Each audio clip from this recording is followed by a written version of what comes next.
Well, one morning, I got a call from Barry Greenwood, and he said, a reporter named Keith Beebe would like to speak to you. Because this is broken in the UK. And I'm like, what? And the News of the World, I kept thinking, I kept thinking the Page 3 girls and all that, but that was the Sun. Right. And I said, isn't that a rag? That was kind of a trashy kind of newspaper. And I didn't think much more of it than that. I spoke to Keith very briefly. He got on. He said, what's your real name? And I said, I'm not going to tell you my real name until others verify, this. And I said, and he said, well, he goes, we're having a front page thing come out Sunday with the document. And he goes, and I want to do an interview with you. I said, I'm not going to do an interview until other people do the same. And with anybody, I said, because I'm not going to do this. And so my extent of a conversation with Keith Beebe was him trying to find out what my real name was, which I think I slipped up and said it twice.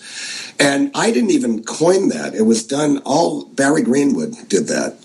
Clear Intent had come out, and the Halt memo was in it. His first book Rendlesham was ever in, was in Clear Intent. And in that book, Barry just made up a name. I didn't say make up a name. He did it.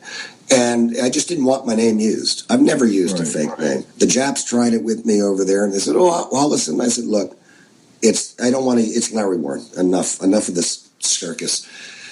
But, and so out came the memo, and why it got to the News of the World, sadly, is that an attorney out of Manchester named Harry Harris sold it to them for 25,000 1983 UK pounds.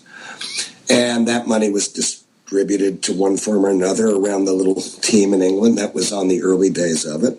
Tough times, fine. But, I never took a penny from any of that. And but it was sold on our blood. And on that note, so I didn't do an interview with them at all. So those pieces and bits and pieces where I talked to the guy, he never called me back because I wouldn't let him use my real name. So all those things were bits and pieces twisted out of, wishful thinking and partial statements given to Larry Fawcett that he sent over to the team in England. And that was when I first should have walked.